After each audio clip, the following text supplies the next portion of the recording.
Main Street. It's not so very different from thousands like it all over the United States.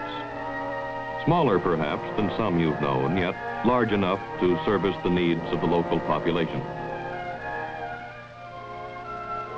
It has a modern drugstore where you can find hundreds of items from aspirin and razor blades to Cokes and chocolate sundaes. As usual, it's the favorite hangout for the younger set, who spend their leisure time indulging in laughter, calories, and that great American institution, the jukebox.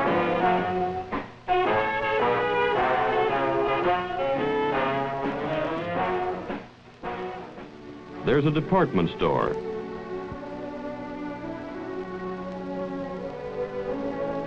Featuring the latest spring fashions. A hardware store. They're offering a special on gardening tools today. A library, and a church. Strangely enough, its doors are always locked. But there are many strange things about this town. Even a casual observer would note the utter cleanliness of the streets and houses. He would also receive the impression that everything in town was brand new, as though it had sprung up overnight.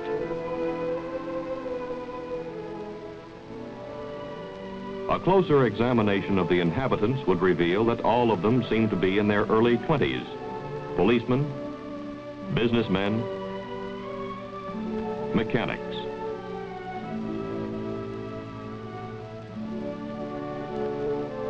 Even more unusual is the absence of older people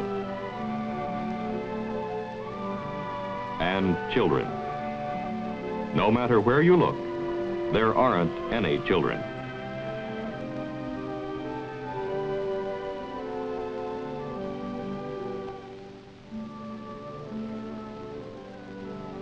Yet the population seems large enough and busy enough.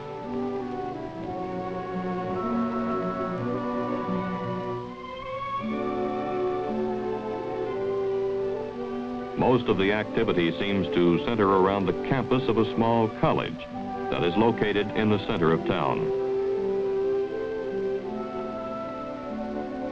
As a matter of fact, the town is merely an extension of these classrooms. This is no ordinary school. The students here have been hand-picked from thousands of applicants all over the country. Although they may come from different walks of life, certain characteristics are common to all. They are brilliant and determined. We turn now to the subject of motor travel in the United States of America.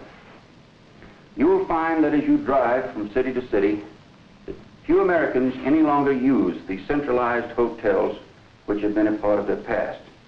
Instead, they use small places of residence on the outskirts of cities, on the main highways, which are called motels, motor hotels, motor courts, and the like. But first, before going into this subject in more detail, we will see a short training film in which you will see demonstrations of devices which have been used successfully in the past, as well as some of the latest models that are available. Pay close attention.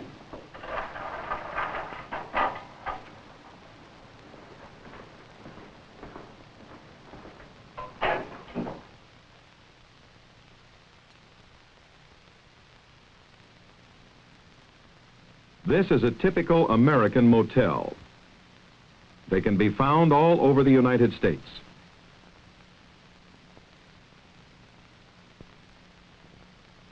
Since most Americans use automobiles as their basic mode of transportation, motels have become very popular. Because of the luxurious facilities that most motels offer, even those who travel by rail or air seem to prefer them to the ordinary hotels that are found near transportation terminals. As you can see, the interior of this room offers many opportunities for the use of surreptitious listening devices. A few years ago, The only devices available to us were tiny microphones, which could be installed behind the walls or under the floors. However, the installation of these microphones took time, and the accompanying wire made them susceptible to discovery. Today, we are no longer faced with that problem. To the unpracticed eye, there is nothing suspicious about this room. Nevertheless, these men are, for all practical purposes, speaking directly into a microphone. As part of the decor, most motel rooms display inexpensive lithographs enclosed in a simple frame. This one, however, is used to camouflage one of the simplest devices available.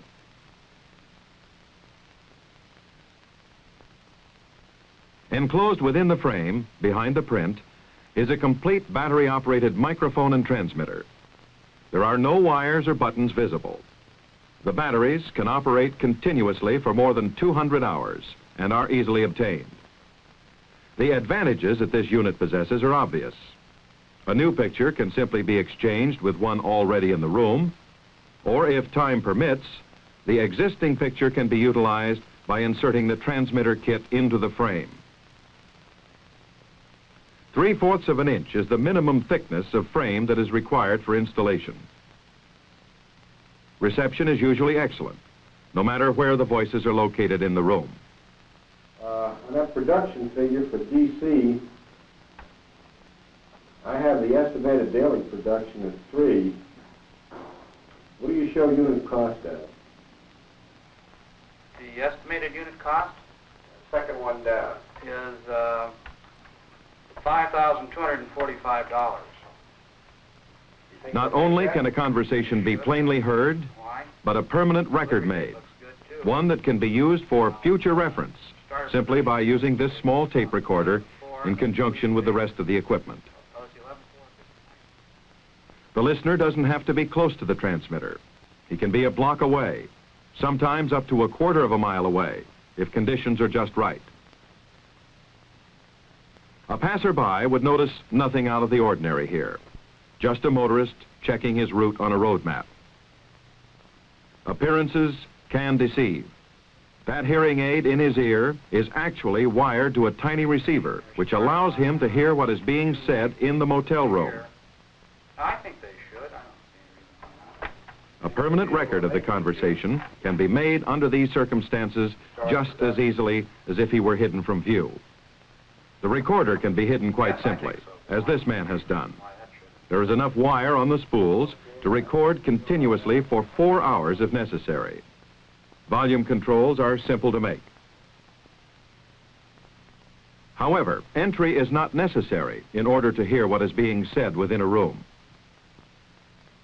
If the wall is so thick that the sound waves are blurred or otherwise indistinct, a long metal probe can be attached to the mic and pushed through the inner wall to the inside of the wall of the other room. The vibrations then pass from the wall through the probe to the microphone, clearly reproducing any sounds emanating from the next room. The contact microphone has other uses. Because of its small size, it is easily concealed and can be used even in public with success.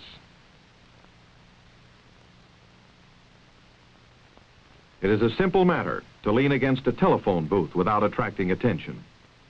The microphone is simply carried in a coat or trouser pocket and pressed against the glass.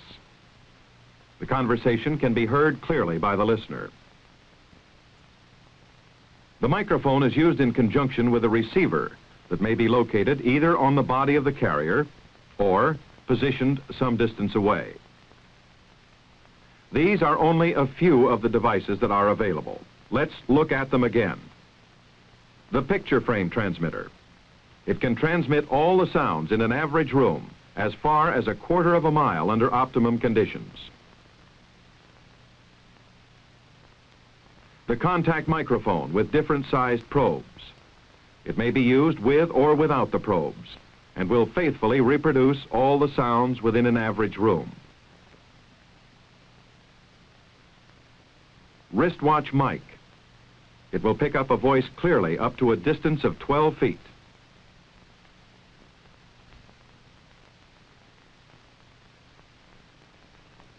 The Clasp Microphone. Its range is also 12 feet. These small microphones will reproduce all sounds in an average-sized room. This wire recorder can operate continuously for 4 hours. The small tape recorder, which can fit into a shirt pocket, can record continuously for 1 hour. These are some of the tools of your trade, weapons of democracy. Learn them well.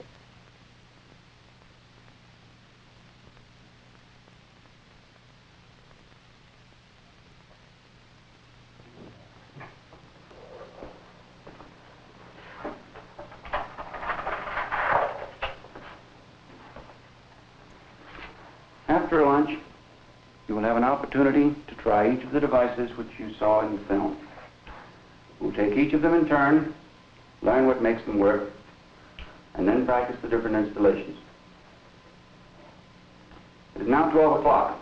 Class is dismissed until 1.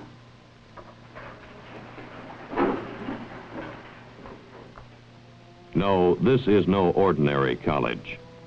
The curriculum offers conventional courses in American history, geography and chemistry, plus some in photographic techniques, electronics, encrypting and decoding, and lab courses in the use of explosives.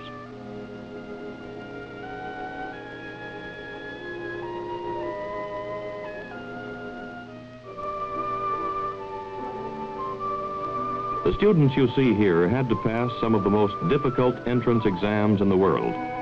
They are a special group. They have to be.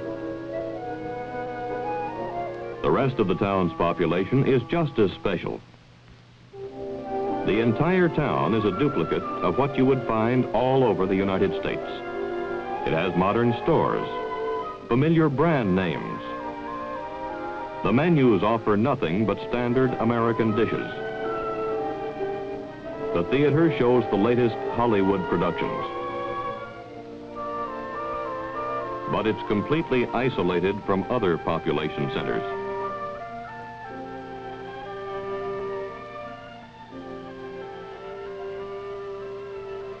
And entirely surrounded by barbed wire and armed guards.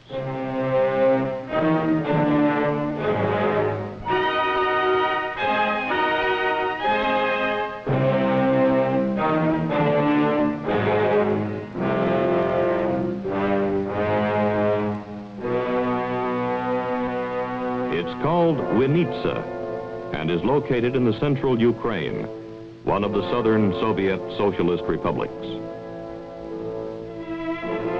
The entire town is a huge school designed to train Soviet youth how to live, think, and react like their American counterparts. They drive American cars and obey American traffic regulations. They follow the latest news of America, from sports to Hollywood scandals.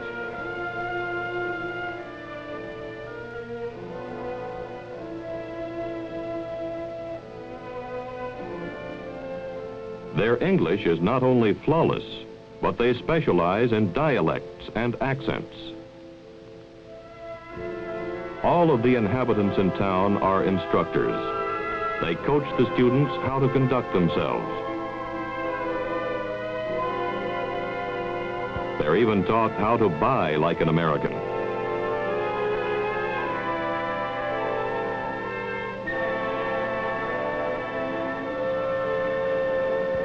The only genuine feature about Winitsa is the fence that surrounds it.